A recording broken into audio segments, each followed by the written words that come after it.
劳动创造生活，奋斗改变人生。今天是5·1劳动节，首先祝朋友们节日快乐。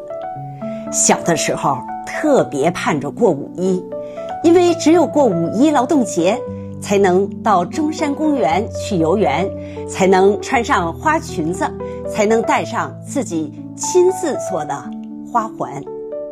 我们50、60年代出生的孩子都熟悉一首歌，那就是《劳动最光荣》。您还记得吗？太阳光金亮亮，雄鸡唱3唱，花儿醒来了，鸟儿忙梳妆，小喜鹊造新房，小蜜蜂采蜜芒。幸福的生活哪里来？要靠劳动来创造。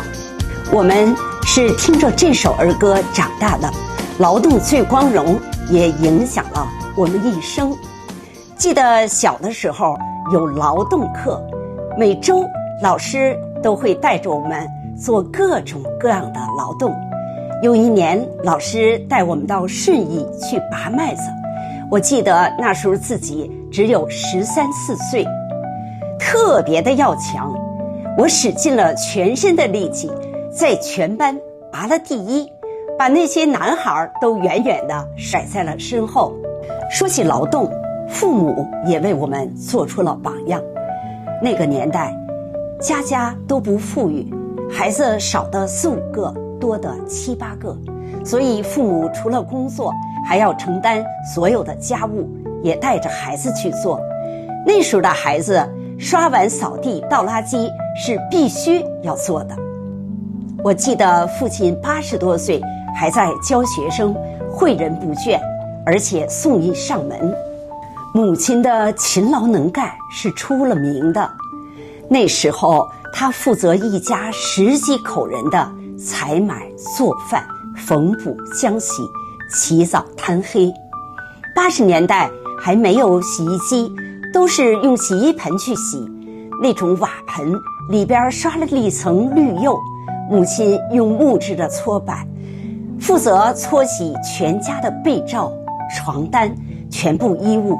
她吭哧吭哧用力的搓洗，那种声音常常伴我进入梦乡。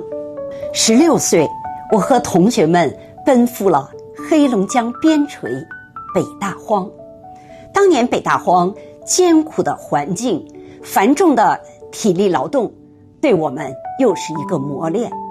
现在的年轻人很难想象当年我们所承受的。所以从小学校、社会对我们的教育，父母对我们的培养，以及北大荒艰苦的磨练，使我一直热爱劳动，亲力亲为。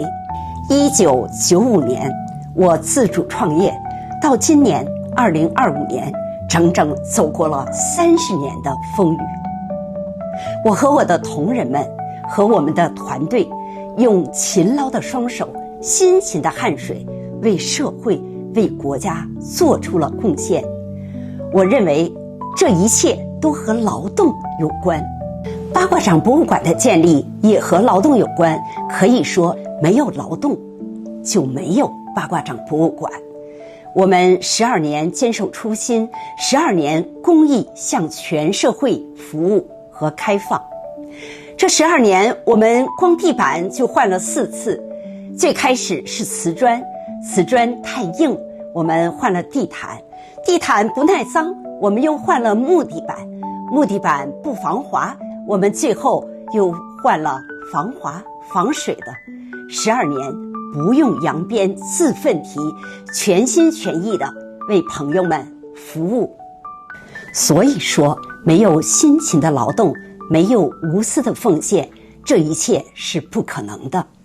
您看，这些劳动的场面就是我们的日常。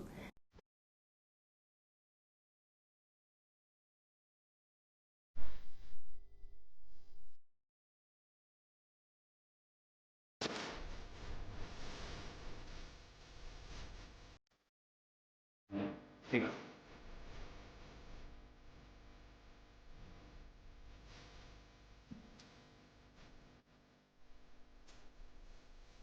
日复一日，年复一年，春夏秋冬，我们就是这样坚守了12年。